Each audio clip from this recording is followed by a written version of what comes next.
नमस्कार, भारत एक सोच देख रहे हैं आप और आपके साथ मैं हूं शनन। दोस्तों, 2022 में बहन जी का दलित वोट बैंक किधर जाएगा, ये सबके मन में बड़ा सवाल बना हुआ है। तो आज हम आपको बताने जा रहे हैं कि इस बार 22 में दलित वोट बैंक किधर जाएगा। दोस्तों, कहानी की शुरुआत होती है 2019 में, जब सपा और बसपा में गठबंधन हुआ था। दलित बसपा के परंपरागत वोट बैंक माने जाते हैं, लेकिन सपा और बसपा में गठबंधन होने के बाद लोगों को उम्मीद थी कि वोट ट्रांसफर होंगे।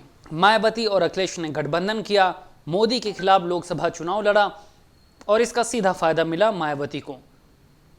0 से बसपा 10 पे पहुंच गई, जबकि अखिलेश को इस गठबंधन से बहुत फायदा नहीं हुआ। चुनाव नतीजों के बाद मायावती ने गठबंधन तोड़ दिया और ये दलील दी कि अखिलेश वोट ट्रांसफर नहीं करा पाए, जबकि अखिलेश गठबंधन तोड़ने के बाद भी कुछ भी बोलने से बचते नजर आए। ये हो सकता है मायावती के प्रति उनका सम्मान का भाव हो, वह भतीजे का जो रिश्ता है उसको लेकर उन्होंने कुछ ना कहा हो, लेकिन अखिलेश गठबंधन तोड़ने के बाद भी कुछ भी बोलने से, कुछ भी कहने से बचते हमेशा रहे। खास बात यह भी रही कि गठबंधन के बाद से ही कार्यकर्ता बेहद करीब आए। जो बसपा के नेता थे उनका सपा के नेताओं के साथ संपर्क बढ़ा।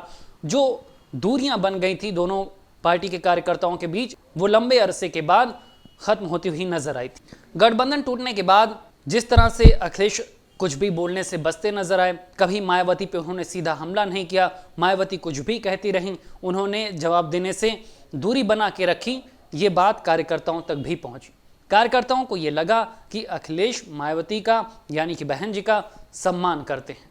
अब जब 2022 का चुनाव सामने है, जमीन पर मुद्दे बदल चुके हैं, दलित वोट बैंक अगर विकल्प तलाशेगा तो फिर अखिलेश उनके सामने बड़ा विकल्प होंगे। दोस्तों, यूपी में 86 रिजर्व सीटें हैं, जिसमें से 84 सीटें अनुसूचित जाति और 2 सीटें अनुसूचित जनजाति के लिए रिजर्व है। साल 2017 में बीजेपी ने इनमें से 69 सीटें हासिल करके जीत पक्की की थी, क्योंकि ये कहा जाता है जो रिजर्व सीटों में अपने बहुमत को साबित करता है, सत्ता उसी की होती है। 2017 के बाद जब 2022 में अब चुनाव होने जा रहे हैं, तो अगर बीजेपी से ये वोट बैंक छिटकता है, क्योंकि जिस तरह से जमीन पर मुद्दे बदले हैं, जुल्म बढ़ा है दलितों पर, तो उनके सामने अखिलेश बड़ा विकल्प होंगे। मायावती के बाद चंद्रशेखर आजाद दलितों के नेता माने जाते हैं और चंद्रशेखर आजाद की भी अखिलेश से मुलाकात हो गई है, मुद्दों पर सहमति बन चुकी है। तो दलित अगर चंद्रशेखर की तरफ भी जाते हैं तो घूम फिर के काम चाहे इधर से पकड़ो चाहे उधर से पकड़ो, वो अखिलेश की तरफ ही आते हुए नजर आ रहे हैं। बसपा के कई कद्दावर नेता जो जमीन पर पार्टी के लिए काम करते थे, चाहे वो रामवचल राजभर हों, चाहे लालजी वर्मा हो, वो अब बसपा छोड़कर सपा में आ चुके हैं।